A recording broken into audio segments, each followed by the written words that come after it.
Hi,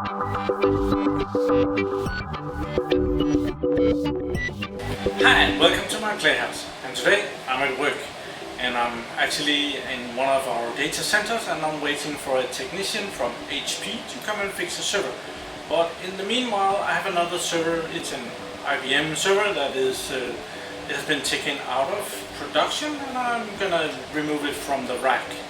This happens from time to time when the equipment gets too old or when the system is just taken out of use. So let's go see what is being removed. Let's go into the data center. Right here is the HP server that is being fixed, and over here is this one, the IBM one here, is being taken out of production, and it's blinking, which means that it's already off. It's one of my favorite servers. It's a IBM x3650 and it's the Model 1 and it's the 79.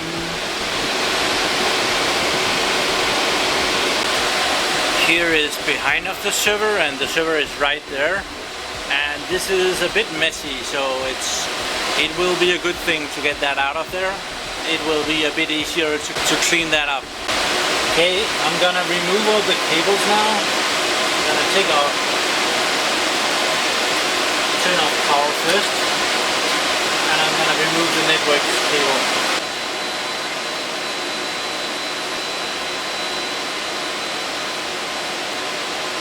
Okay, all the cables are out, and I'm gonna release the locking and try to draw it out very carefully. And I'm gonna go around the back, make sure that I'm not pulling out any cables that I do not want to pull out. And this arm should be free.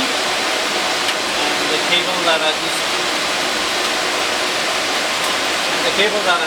taken out, and they go with the server out, even though they're not plugged in. Looks good.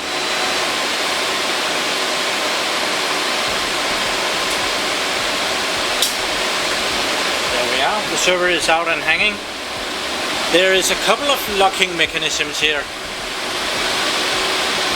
To get the server released, you need to unlock it with these blue things. Press those up and pull the server out. I'm gonna do that and show you how that works. There's one there and one in the other side. And the server is able to go a little further. And now I can lift it up and put it down. It's rather heavy. When the rack brackets are all the way out, there is this release thing. It's locked in place out there, but I can release it with this little blue thing. If I push it in either direction, it goes back in. To unmount the rails, there is a system on this old IBM, and that is to push this one in and this one back, and these teeth in front of the rail will go in like that, and it's loose. Let's just see it over here too. Push this one in and this one back like that, and the teeth disappears here and the rail is loose. On the back here, someone has mounted this extra good. They put screws in. I found that is really not necessary. These teeth will keep it in place just okay. But I have a set of screwdrivers right here, and I think I have something that will fit there.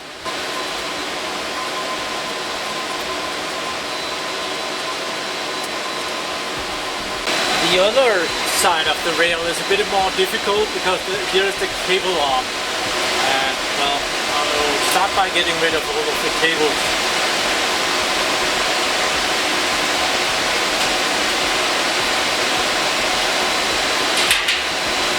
And I'll have to disconnect all of these, but I'll get rid of the cable arm and the rail first. Also screwed in place. I have cheated a little bit The normal thing is for this screwdriver to be working like this with the bit out there, but this thing is too thick. Luckily there's such a thing in the box, so I can extend it so both it gets longer and thinner.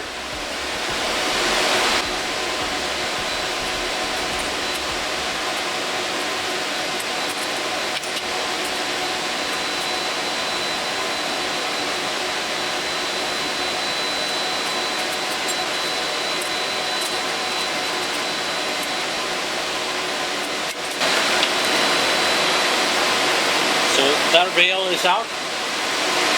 I removed one of the splits.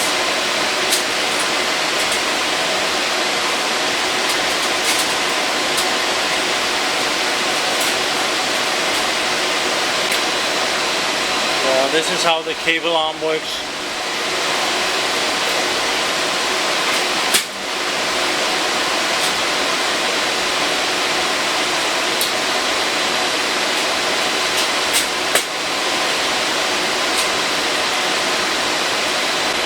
Now I will just follow the cables and detach them in the other ends.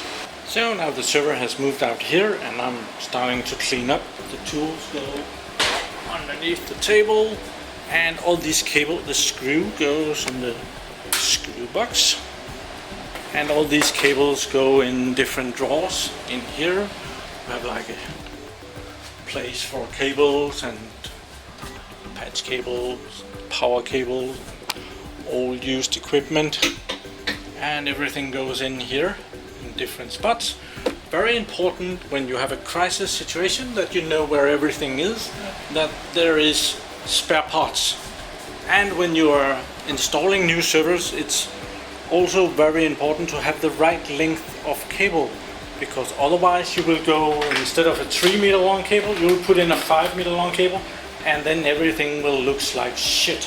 Here I have a patch cable. It's a Cat6 cable, and it's one of the cables that I'm going to be saving, and this one is 3 meters long. I'm sure everybody in the world have their own way to put away cables. I just wanted to show you how I do it.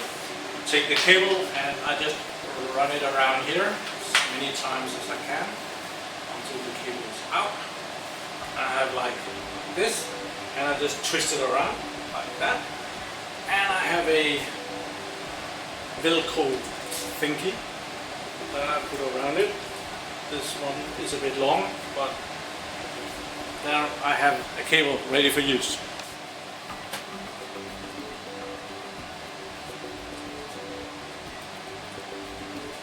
Now I have 3 cables ready to be put away, and we have a box right there, and that says Cat6 cable 3 meters, so they go in there. 3 meter cable, so when I'm gonna need some another day, that's where I get them. Over here is 1 meter, 1.5 meter, 7 meters, 2 meters, 3 meters, 5 meters, and I guess that's the length we have boxes for. The same thing goes with the power cables over here. We have 1 meter cable, 2.5, 2, 3 meter cable. I think we have some longer ones too. Then I put away as nicely in boxes. And the power cables. To make that really easy when you got a cable like that, I've actually had a measuring tape on my table. So I have numbers here. So I just take the cable at the end over here and I measure out to this point right there, and I've written down that that's 1 meter, so that's 1 meter, 2 meter and a half. So this is one of those 2.5 meter long cables. This one is for the KVM switch, and also these cables are for that purpose, and we have a good stash of that down here. Don't think that's ever going to be used again. And these just go in with the power cables, 2.5 meters. Then we have the server itself. It has 4 disks. There are only 73.4 gigabytes. So this is not a beast in any kind. I can see already it's just got one CPU, and from the model, I haven't bought this one myself, but I do know this model, the 7941G, and that tells me that this is it's a dual core 2 GHz processor that is in this one. My only interest is how much RAM does this has. Let's see if there's anything funny in here.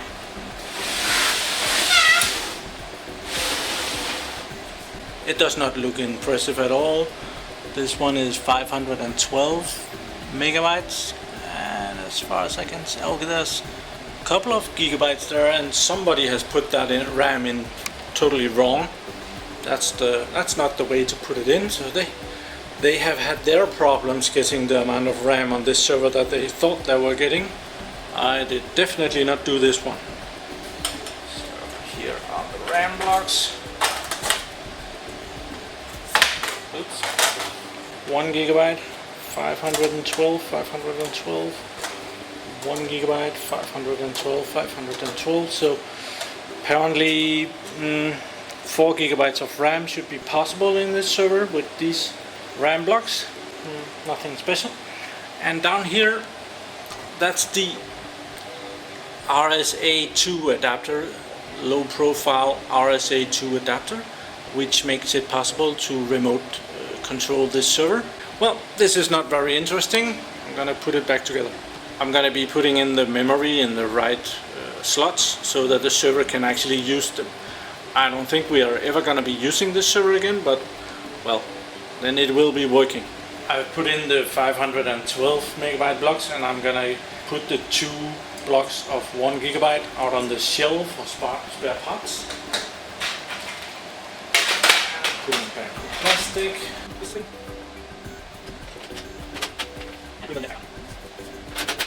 Nothing interesting in that server. As regular as they get. Well, so one server taken out of the rack and just another day at work. Thank you for watching my videos. Do subscribe to my channel so that you can see me working on servers some more and on other projects. Do use the like button down here, and have a really nice day. Bye bye.